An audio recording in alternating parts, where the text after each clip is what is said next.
Welcome to LollieTasking with ADHD. I am your host, Dr. Lollie, a multi-passionate mom of three, a physician, and an ADHD life coach because, like most of you amazing women listening, I have ADHD. Join me as we chat about how ADHD affects our lives and learn strategies to help us all thrive, not just survive, with ADHD so we can live the life we want while accomplishing all our goals. Let's get started. Hello, LollieTaskers. Again, I am Dr. Lollie, a physician and ADHD trained coach, and I help driven but easily distracted women learn how to focus on what matters so they can reach their full potential with ease.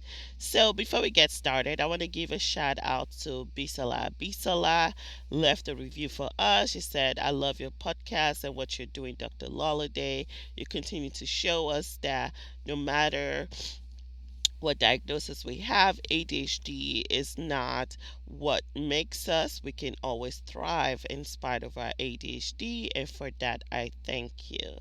Thank you, Bisala. I am so glad this resonated with you, and this is the reason why I do this podcast, and this is the reason why I went into coaching. I went into coaching to show people that listen, because you have this ADHD does not mean that you cannot achieve the goals you want to achieve. And even because you have this ADHD, you are able to achieve more than a lot of people can achieve if you know how to work with it. The problem is a lot of us don't know how to work with it. So I appreciate you. I thank you. I appreciate you listening. If you love this podcast, guys, I encourage you to like and leave a review either on Apple Podcast or send me a message or however way you can get in touch with me. Also, don't forget to share this podcast with your friend group, your blogs, wherever it is, whatever you think, or wherever you think this podcast will be helpful. The more you share, the more people know about it, the more it comes up when people search for ADHD related podcasts. So for that, I thank you. And also, let's keep it real. When you leave a review for me, it motivates me to keep going. You guys know how that dopamine is for us. So I really appreciate all the reviews, no matter how small or big it is. All right. As you guys know, May is Mental Health Awareness Month, and in this month, we're going to talk about all the comorbidities with ADHD, how ADHD and different mental comorbidities are associated. So last week we talked about obsessive compulsive disorder and the relation or the spectrum of it and how it relates to ADHD. This week, I want to talk about the comorbid condition, opposition defiant disorder. And I really don't want to talk about it in the actual comorbidity. And to be honest, I had a very academic recording of this and I was going to go through it, the definition, and blah, blah, blah. And then I was in a group of moms with their children who have ADHD, and the recurring theme I keep hearing is that a lot of this mom have issues with the emotional regulation of their children, right? It is well known that ADHD affects kids in getting their homework done and things like that. But what is not talked about is the emotional meltdown that happens with a lot of these children with ADHD.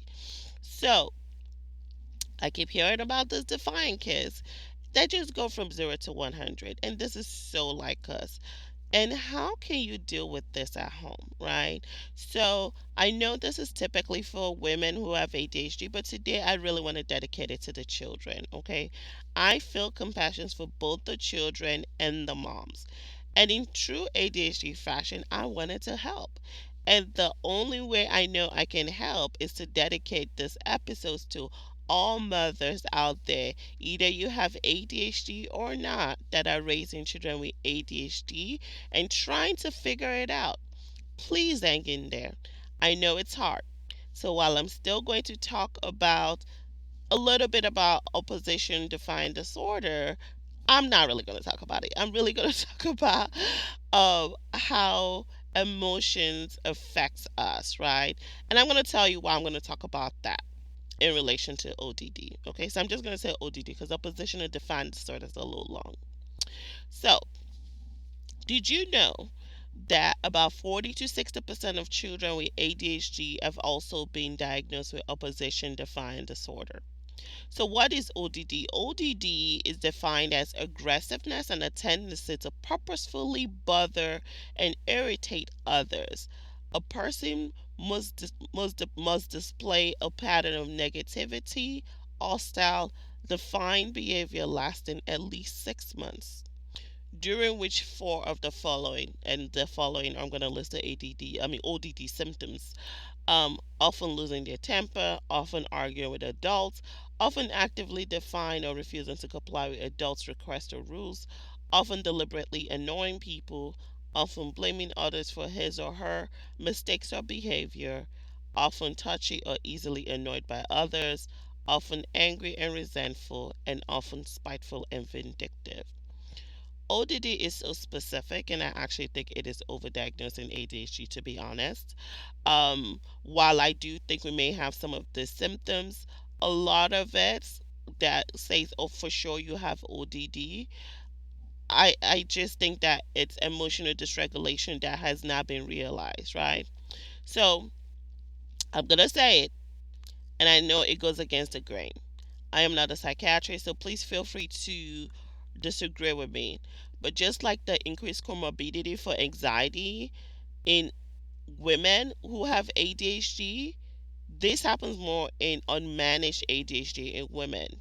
So, could ODD and the increased association, like ODD like behavior, I would say that, okay?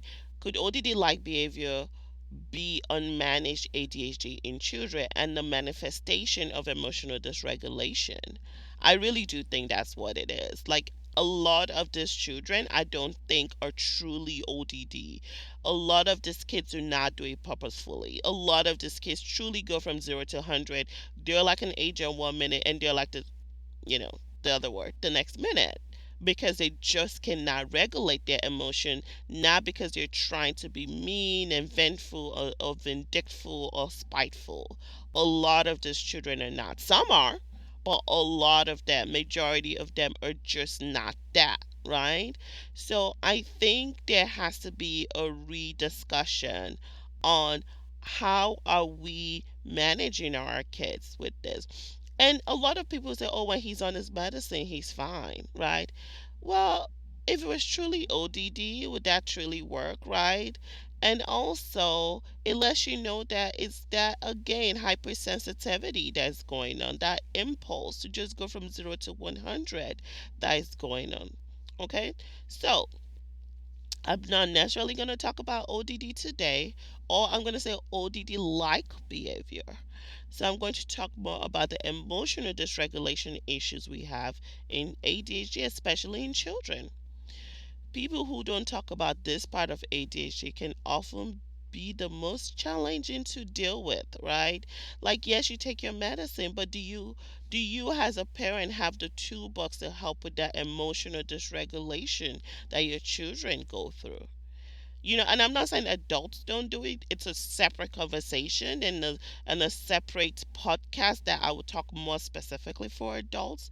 But today I'm talking to kids. And at the same time, it doesn't mean that the things I'm going to teach you about the kids is not going to help you specifically. Okay. So at the end of the day, what we want to do is calm down on the impulsive emotional control or lack thereof emotional self regulation in these children. Okay. So we also know that emotional dysregulation leads to anxiety and various mood disorder as children become teens and adults, especially when they have gone untreated. This is why it is so, y'all, it is so important that this is dealt with and evaluated. And this is not just throwing pills and giving them medicine, changing medicine. Because guess what? Pills don't necessarily teach you the skills that they need. Okay? We all know that people with ADHD have emotional hypersensitivity and feel emotions more intensely than other people. We're not just happy for you, we're ecstatic for you. We're just as sad about our life or your life. We are depressed about it, right? We go the opposite spectrum. These feelings can also be very impulsive in nature. okay, and hard for us to manage or regulate. The irony of this is, while our brain can be flooded with emotions at certain times, especially when it's emotions that affect us, this same brain can be very insensitive at times at emotions of others that we don't necessarily relate to, right? So the same child that is like, oh my gosh, I'm gonna, could be the same child that's like, don't you care how people feel about this? So if you're a little bit confused why your child can do that, that's why. Okay? Like ADHD is such a contradictory diagnosis. When a child with ADHD goes from 0 to 100 because he's asked to get off his video game, his extreme response may be due to this emotional hypersensitivity. Okay? His brain then floods. We call it flooding. Okay? So, flooding, if you've never heard this before, is, I read this somewhere, it's almost like a momentary emotion that can gobble up all the space in your head. And it's just like a computer virus that gobbles up all the space on a hard drive. This focus on one emotion crowds out other important emotion that helps them modulate anger or regulate their behavior. So all they're thinking about is that one emotion. And because that one emotion has flooded their brain, it is really hard to talk to them or even reason with them. That's why when these kids are going through it, trying to talk to them and reason with them does not work. They need to go to, I don't even call it calm down.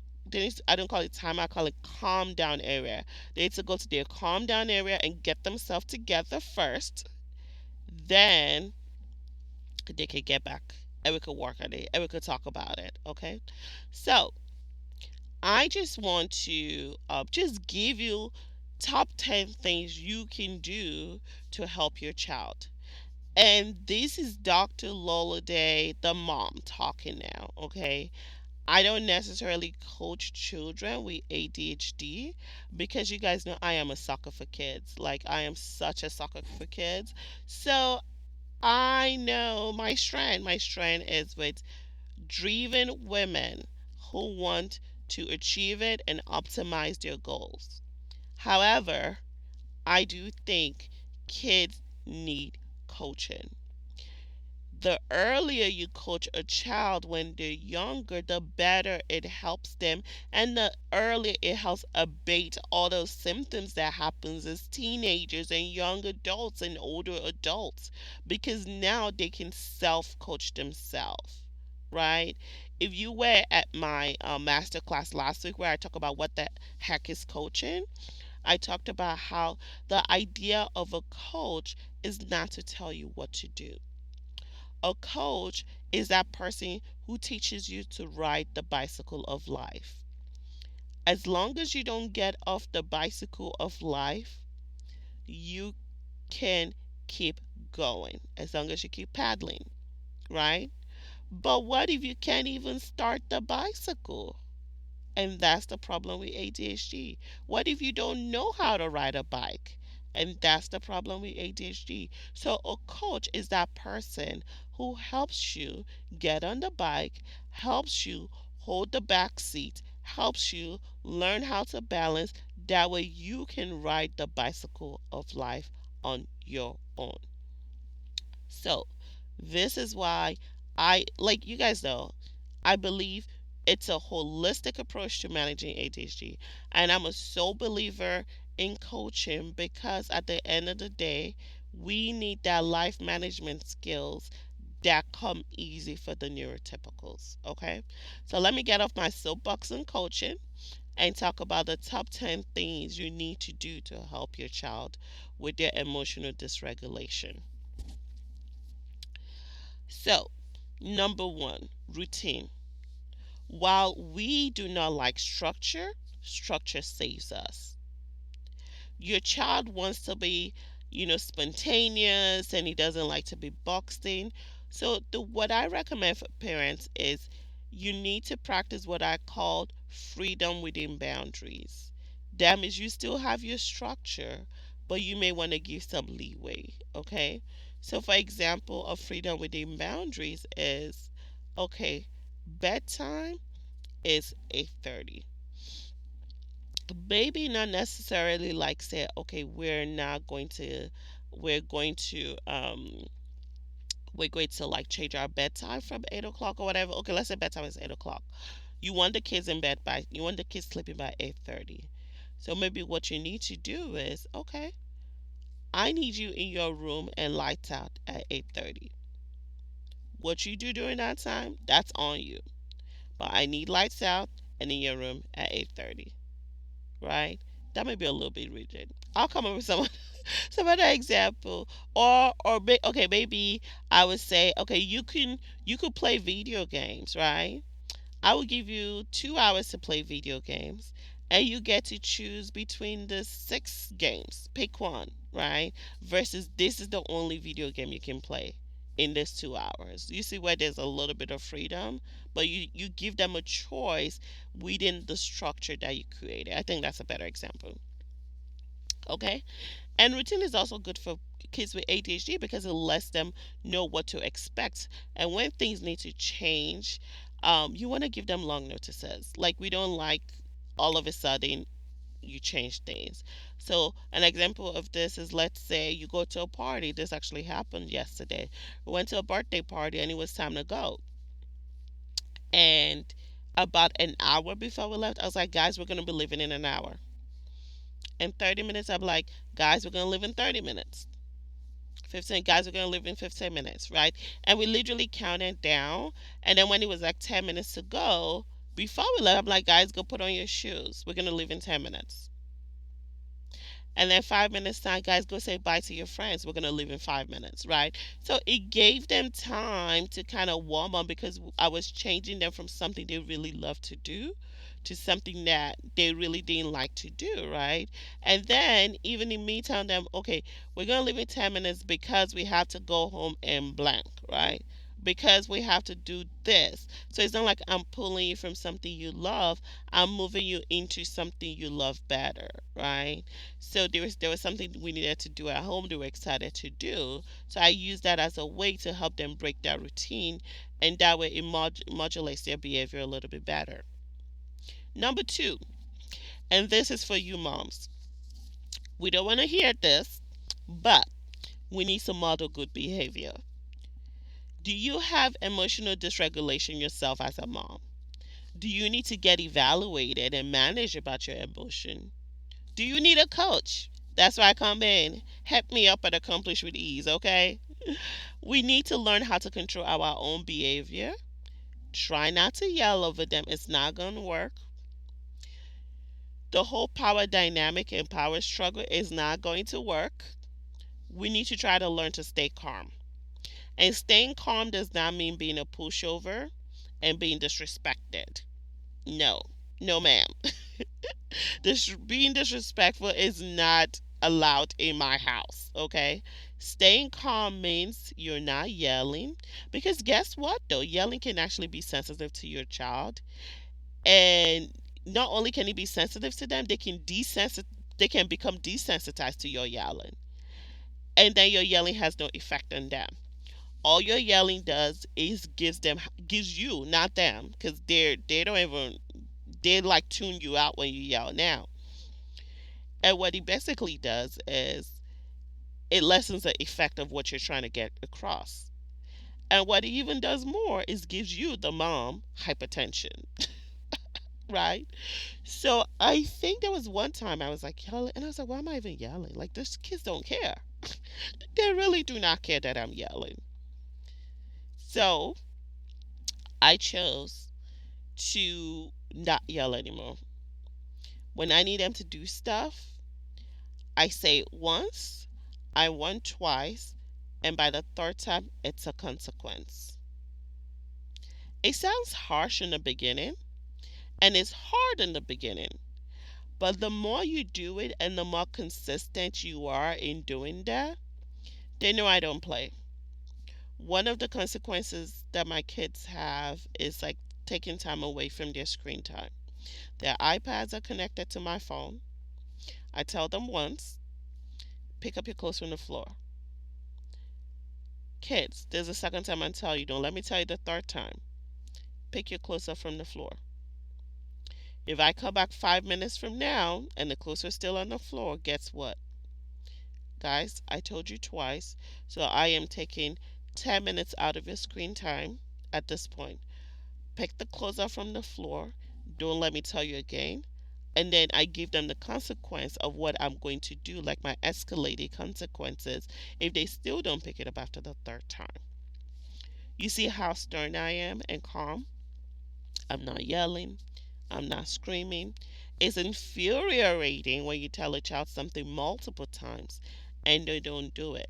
But you have to remember that a lot of times these kids are not trying to be mean, they truly just forget. However, having a clear cut plan helps them out. Okay? Number three, perceived criticism is seen as withdrawal of love and respect, and is just as devastating as you actually not loving them. So these kids think when you're giving criticism to them, you don't like them. My mom hates me. She thinks I'm this. Like, we tend to catastrophize things, right? You're not picking up your clothes, and your mom telling you you're not being a responsible child by not picking up your clothes. All you hear is I'm not a responsible child. Versus the act of me not doing this is not responsible, right? So when giving criticism, or actually I don't like the word criticism, feedback. When giving feedback to kids with ADHD or even people with ADHD, do the sandwich approach and focus on the positives and when they can continue to improve on them, right? So let's say you want to tell them why their room needs to be cleaned. You say, hey, Johnny, I know you're trying really hard. And I've noticed you don't bring food in the room anymore. Can I get a high five for that? Good boy, Johnny. Okay. But at the same time, how about we walk on this clothes on the floor? I know you could do better. Okay. You're an amazing person. And you're my child. And you know I'm clean. So I know you have it in your genetics somewhere to be clean as well. So let's do better, right? Just and then you could throw in a little fun, you could throw in a little laugh, something that make them understand that listen, mom is not just telling me to do this stuff because she doesn't like me. It's because she knows I'm a better person, right? She has such high esteem of me, right? That's totally different from, oh, mom is yelling at me because I'm bad. Okay? And you reaffirm who they are. I'm like, listen, when you're angry or you're not doing what you're supposed to be doing, you're not behaving that little amazing boy or girl that I know that you are. Okay? And the thing with ADHD kids is if they feel like you think they're bad, they're gonna act bad. So I always recommend always search for the positive reinforcement and praise them. When they're caught following the rules, own on it, praise them, let them know how that makes you feel. Okay?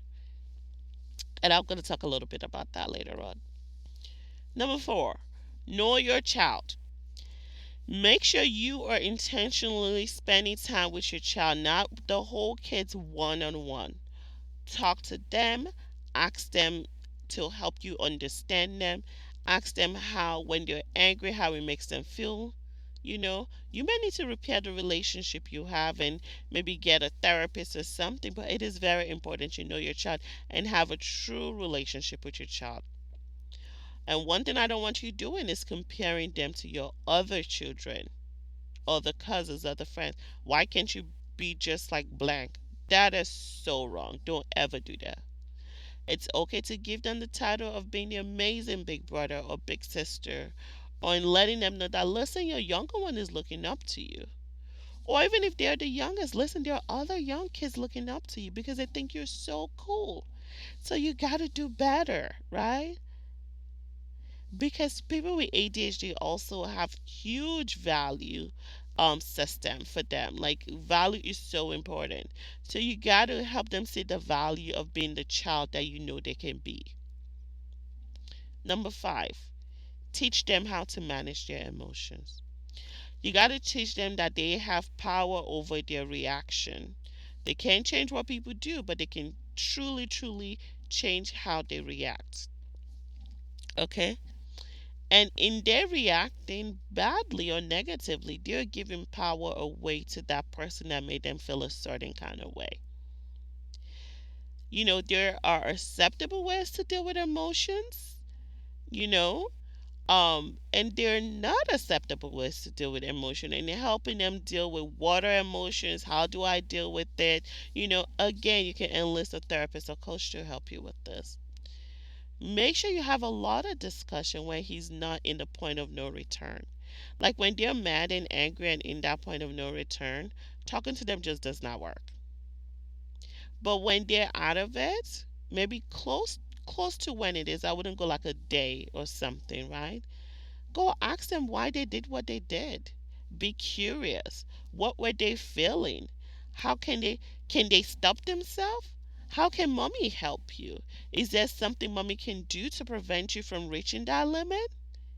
You know, a lot of these kids are typically remorseful.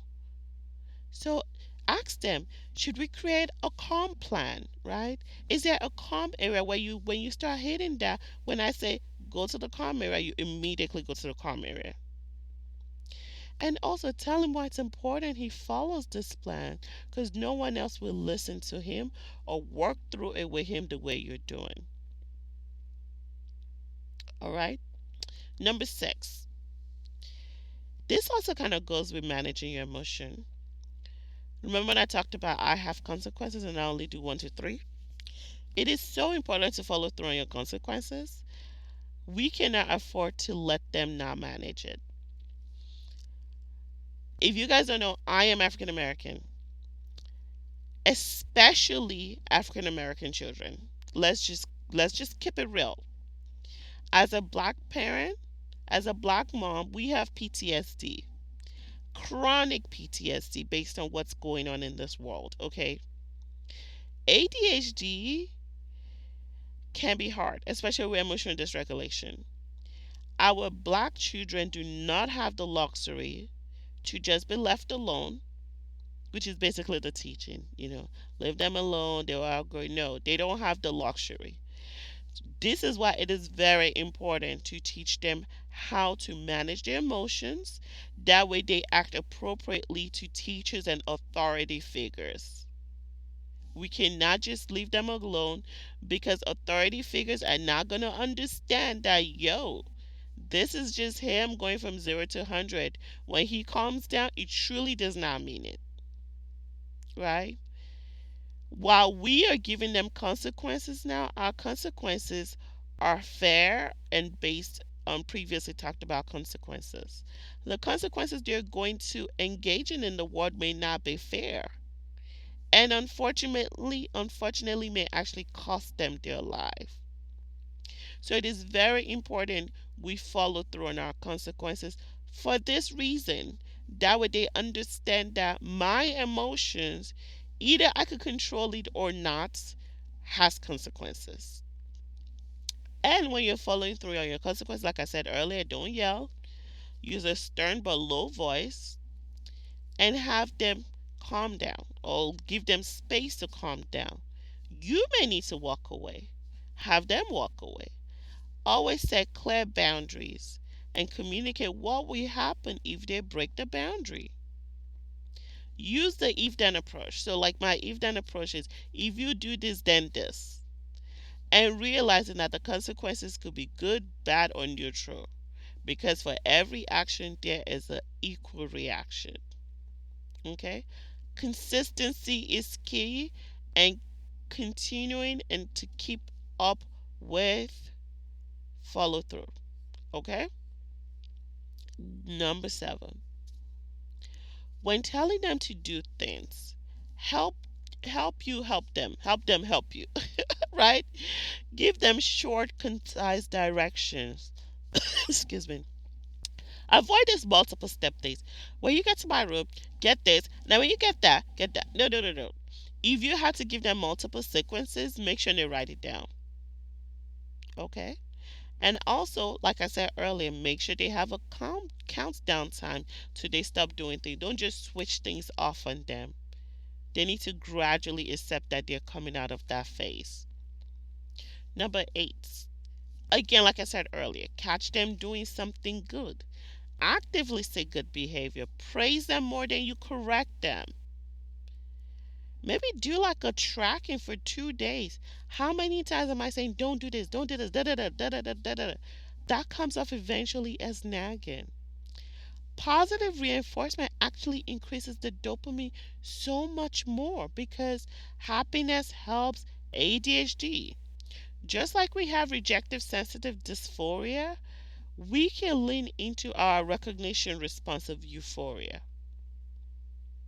Recognition responsive euphoria is this thing with ADHD people where when they are praised, they want to keep doing those things because it increases their dopamine.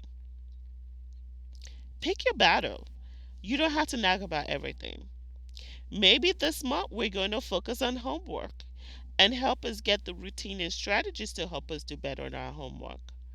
Maybe this month is not the month to focus on the cloths on the floor, right? Pick your battles. Number 9, get help. You do not have to do this on your own. There are coaches, therapists, teachers, physicians, pediatricians, a support system that will help you and your child thrive with their ADHD. And it is extremely important that you and your partner, husband, co-parent, whatever it is, be on the same page when it comes to emotional regulations and following through with consequences. It's paramount. It's necessary. It is very important. And the last, but definitely not the least thing I want you to work on is loving yourself. You are an amazing parent. ADHD does not define you or your child. Love yourself. Give yourself grace. This is difficult, but this too shall pass. Okay? So, just to kind of summarize things again, routine. Number 1, have a good routine. Number 2, model good behavior. Number 3, criticism can be perceived criticism might as well be the same to them, so try to avoid criticism in a negative way. Number 4, know your child and spend time with them. Number 5, teach them how to manage their emotions. Number 6, follow through on your consequences. Number 7, when telling them to do things, give them direction in an ADHD friendly way. Number 8, catch them doing good things and do positive reinforcement. Number 9, get help, get a coach, get a therapist, get someone to help you, and make sure you and your partners are on the same page. Number 10, love yourself because you are amazing. Okay, so I went over a little bit today, but I thought this podcast was necessary and it was very important. Okay, so in listening through, or if you need to listen again, that's great. What is that one thing you heard today that was kind of like, aha, that you're going to work on today? If you could do just one thing, I don't want you doing everything out of the 10 things. Start with one and maybe even make it a 10-week process where, okay, I work on one thing this week. I work on this next week, right? Create a plan for it. And I want to hear all about it. Please shoot me an email at hello@LollieTasking.com. You can also send me a message on Instagram, or if you join our Facebook group, we can also discuss in there. I would love to hear how this worked for you, or if you have any other suggestions for moms out there. Okay? So I'm going to end with this quote. So, someone, I think Ari Tuckman said this on an Attitude Mag, and I resonated so well with it. This is the challenge of emotion self-control. Having the appreciate having the appreciation of emotion and feeling it at the right intensity. When it comes to getting things done, people with ADHD struggle with both sides of the equation. Appropriate emotion and feeling it at the right intensity. Okay? So that's it. So thank you for hanging out with me today, and I hope you have an amazing and intentional week ahead. Don't be a stranger. If you have any questions or want to talk about this more extensively, please join our Facebook group to continue the conversation. It's called Thrive in Spite of Your ADHD. We'll put the link in our show notes. And if you're ready to do something about your ADHD, you can also join our coaching membership program called Accomplish with Ease, where we go in depth and learn about our ADHD, learn to live with our ADHD so we can truly thrive in spite of our ADHD, okay? Don't forget to follow us on IG at LollieTasker. And also, you can email me whenever. And leave a review, please. Don't forget to leave a review. You may just get a shout out on our future episode. So, till next time, remember, you can do it too with some planning, a little bit of balance, and a dash of determination. This is LollieTasking with ADHD. Thanks for hanging out with us on another episode of LollieTasking with ADHD. If you like what you've heard today, I would love for you to click the subscribe button, rate, and leave a great review, in addition to share with your friends. Your review allows visibility and also allows other amazing women to find this podcast. Also, if you have any questions or topics you would like for us to discuss, please contact me via direct message on Instagram at LollieTasker or email us at hello@LollieTasking.com. Till next time, this is LollieTasking with ADHD.